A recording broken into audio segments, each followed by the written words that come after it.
Hello again and welcome back to the Daily Rundown with me, Paul Burgess. I'm now joined by Dr. Thomas Tunstall Allcock, or Tom for short. He's a lecturer in American history from the University of Manchester, and today is Independence Day in the US. What a coincidence.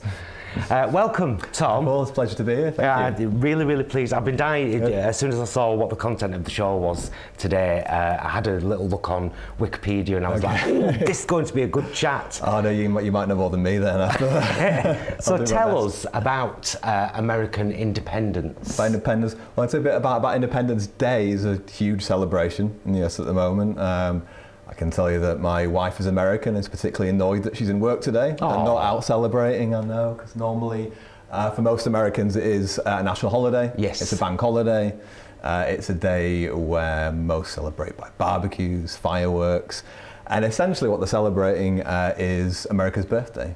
This is supposed to be the celebration of American independence and then the declaration of themselves as a country independent from us, essentially, from Great Britain. They used to be part of the British Empire.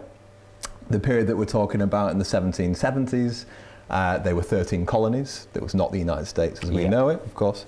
And essentially, the celebration is of those colonies rejecting the British Empire and declaring themselves an independent nation that we know of as the United States today. We were talking about this earlier, weren't we, about the whole tea fiasco, and I was very interested about what you told me, why they had kind of said, we're not putting up with this. Can you elaborate on what that issue was? Sure.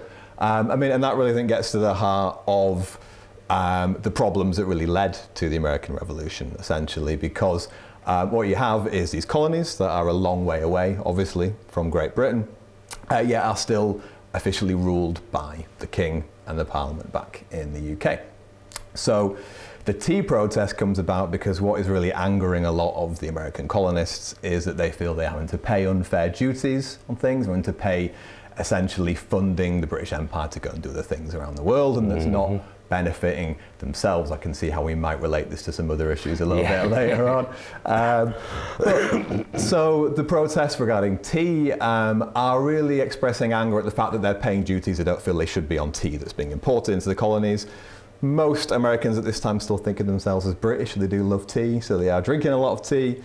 And in protest at these duties, a group of the colonists disguise themselves as Native Americans, sneak onto a boat, and hurl a load of tea into Boston Harbour. And this is what becomes, it's terrible. I hope they didn't put the milk in first. No milk. That would be a travesty. Well, exactly. So it could have been a lot worse, but it was still very controversial. It becomes known as the Boston Tea Party, obviously, which is a famous event. It gets replicated elsewhere, and this is seen really as one of the kind of sparks that really gets us towards the American Revolution. Essentially, fighting starts not long after. And around a year after the fighting begins, the 13 colonies get together and they have a vote, and they vote to declare themselves independent from the British Empire. And that vote actually takes place on July 2nd, so it's actually the 2nd of July is when the United States declares its own independence. Yeah, because I read that on Wikipedia, and I mean, I know you've got to be careful with Wikipedia. Yes.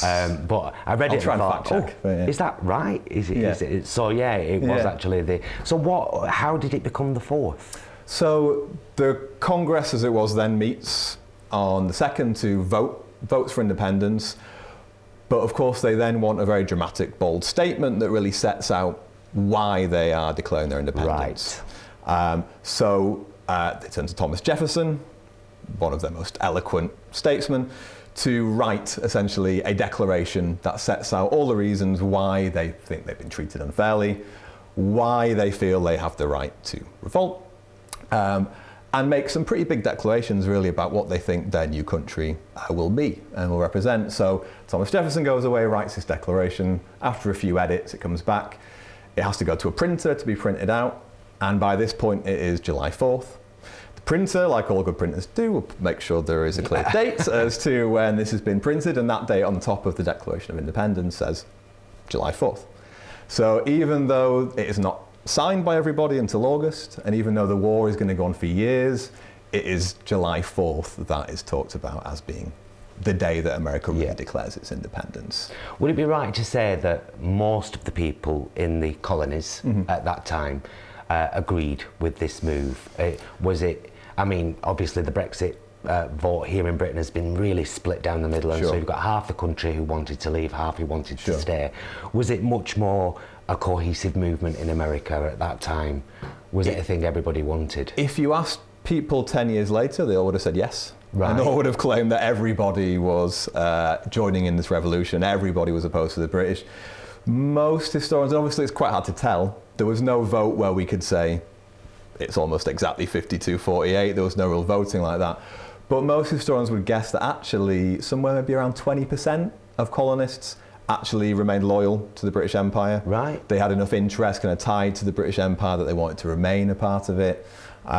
Certainly in some of the states, the more northern states closer to Canada, like Vermont, they were quite keen to remain part of the British Empire.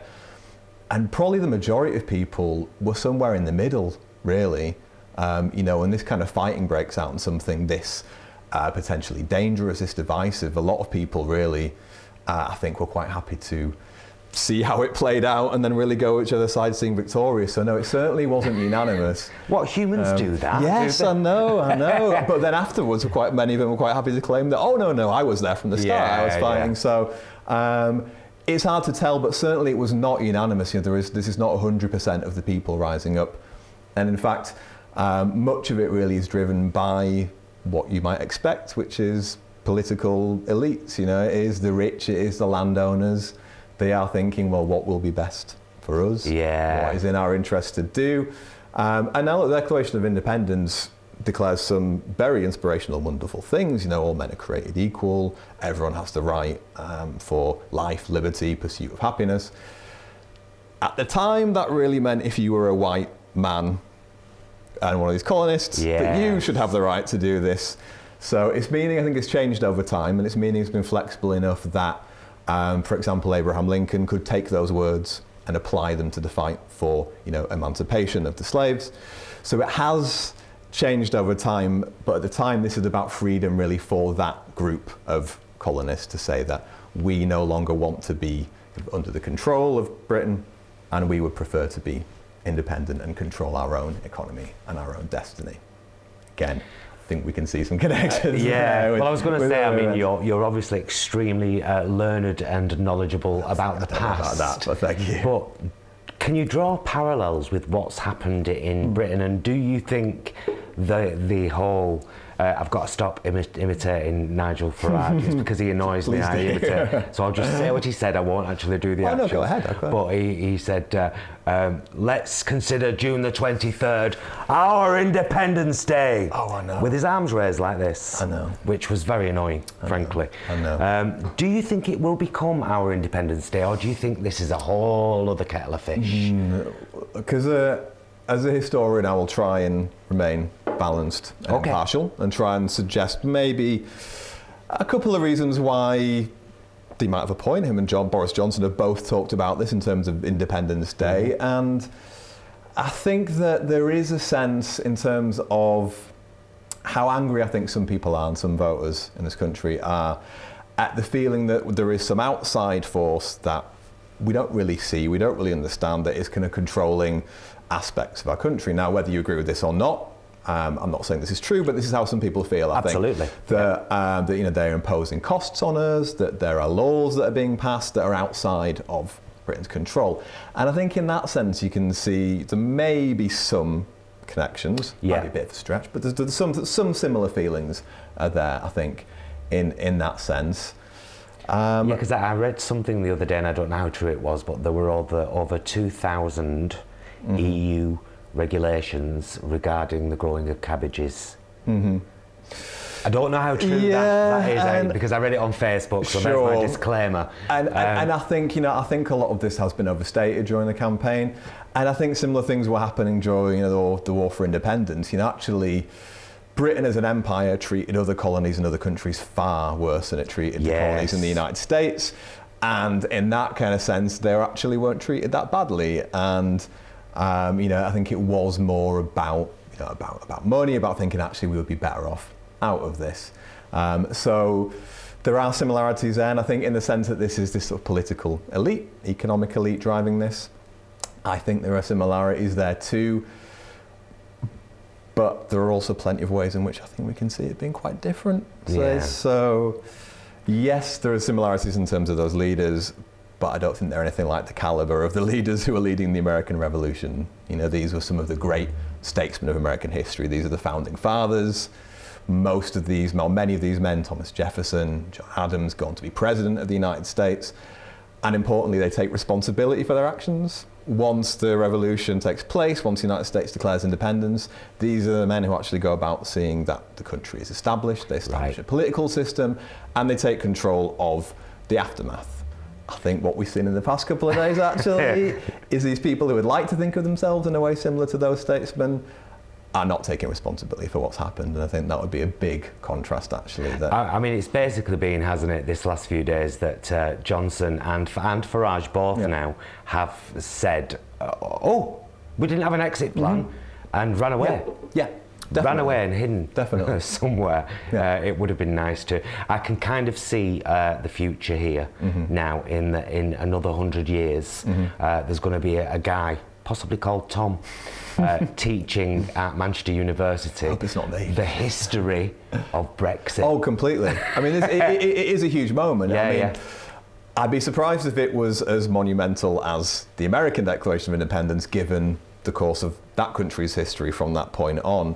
But it's certainly a huge moment in our country, and you know, whatever happens in the next few years is going to really shape our country going forward as well. Hopefully for the better. I hope you get to celebrate with your wife at some point. Thank you very much. So do I. Tom, thank you so much for joining us. You. Really, really interesting it's been a chat. We'll be back after this very short break with lots more. Please stay with us.